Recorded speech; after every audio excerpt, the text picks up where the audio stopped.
Hello everybody, and welcome back to another new vlog. Thank you for joining me once again on what is another very nice sunny day, and a day that's probably going to warm up quite nicely a little bit later in the day.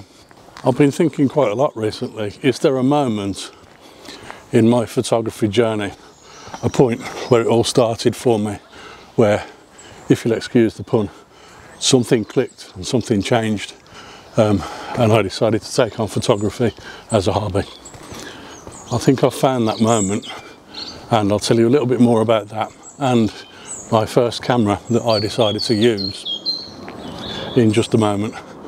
But in the meantime, while I go and try and find my first composition of the day, why don't you hit that subscribe button, and also make sure you check all notifications in the drop down menu, and that'll really help me to beat this YouTube algorithm and start actually earning a little bit of cash from the channel as well. That'd be a great help, thank you. So this is my first shot of the day, folks. Some of you will recognise the tree and the pathway running towards it behind me. This is somewhere I've been quite a few times to capture some photos, and it's a spot that always makes for a great composition. But today I've come here with the express intention of using this camera. Now this is a compact camera, no interchangeable lens like the EOS RP that I'm using just over there to film. So everything is packed into this one little tiny body here, and it was the very first camera that I ever owned. This isn't the exact same model that I first owned. It's the same model number, exactly the same camera, but my original version of this was a matte black finish. This is the same body, it's just the second version of this that I've had, and this is a silver one.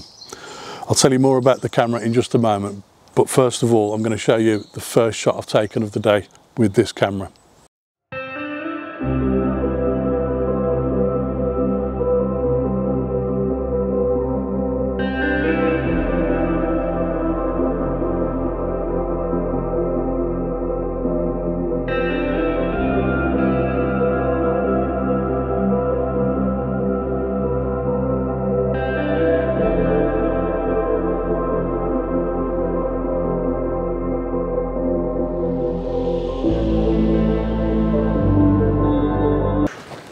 So guys, this camera is the Sony CyberShot DSC-W830 camera. Obviously that's a bit of a mouthful to say, so it's just a Sony CyberShot, and there were various different model numbers in the Sony CyberShot range. You can still buy this particular camera brand new if you know where to look. There are a few stockists that still sell it. But also it's very easy to get hold of online via eBay or Amazon or somewhere like that, and they are very, very cheap. So basically I've been trying this out in a couple of different lighting scenarios, and I hope you've enjoyed the images that I've shown you so far. These have all been taken today with the Sony CyberShot camera, not with my Canon EOS RP, which I'm currently using to record this vlog. So as you can see from me trying to take this photo here with this camera, it is very small and light and easy to handhold. So I'm just trying to get a picture of this bridge, which obviously is one of my favourite spots for landscape photography anyway. And I've got to say, I'm really impressed with the quality of these images, and I'll tell you more about that in just a moment. Because I think you'll be quite impressed as well with what we've got here with this little camera. So I'm hoping that I'll be able to get some very decent images with it once again. And hopefully you'll enjoy the images as well when I show you these afterwards.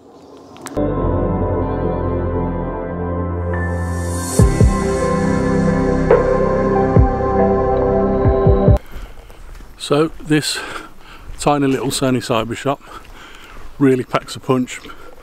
It houses a 20.1 megapixel sensor, which is a 1 by 1 1/3 of an inch sensor size.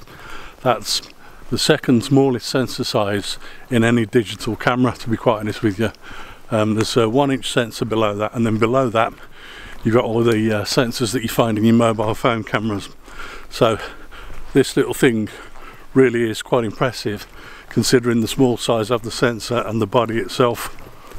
The lens on this tiny camera is a fixed lens, it's not interchangeable, but it has an 8 times magnification on it, which provides the equivalent zoom range of 25mm to 200mm, which really is more than enough for any use case scenario, to be quite honest with you.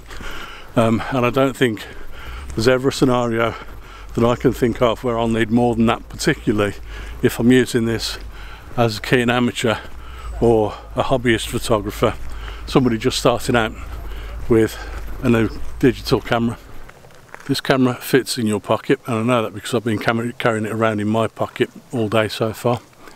And it uses a standard SD card for storing the images.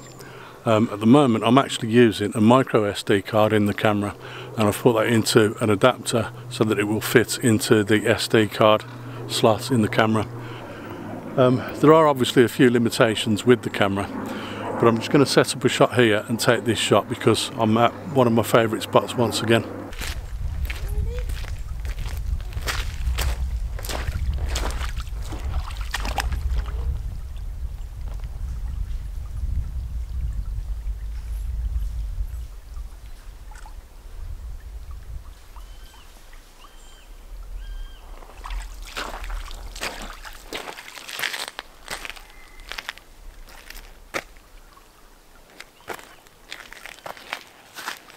So as you will just have seen, I've had to get in the water there to take this shot.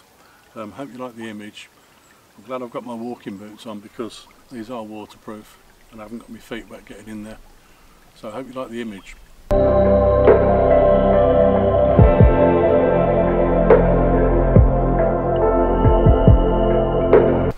Of course, this little camera does have its own limitations, obviously.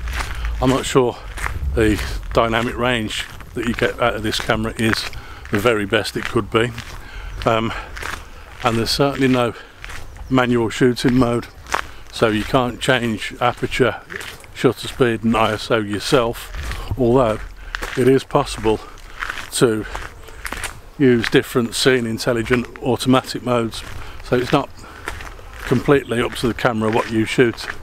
Depending on the scenario that you're in, you can choose a different scene mode and shoot that scene a lot better than you would do if it was just a normal fully automatic mode. Although it is fully automatic, it just means that you can change to different scenes and different scenarios to suit yourself. The video quality of this camera is only 720p. That resolution is quite tiny really compared to the 4K resolution that most people are using these days. I'm using 1080p here on my EOS RP camera, and I think that's just about enough for what I need to use their camera for. But I think you possibly could get away with recording some vlogs and some short form content with the Sony CyberShot camera that I'm carrying, but I'm not sure that I would recommend that myself. You probably wouldn't be able to get very large format gallery prints out of this particular camera, the Sony CyberShot camera, but considering all of the limitations it does have, when you look at the strengths against those limitations, I think it makes a perfect starter camera for somebody, perhaps even an amateur photographer, a hobbyist, somebody who just wants to take photos for a little bit of fun. It works perfectly, it does the job. And obviously it's very cheap and fits in your pocket and it's easy to carry around with you. Hope you enjoyed today's vlog. If you have, please remember to give it a thumbs up, and also please remember to subscribe to my channel, and I look forward to seeing you again on another vlog very soon. Bye for now.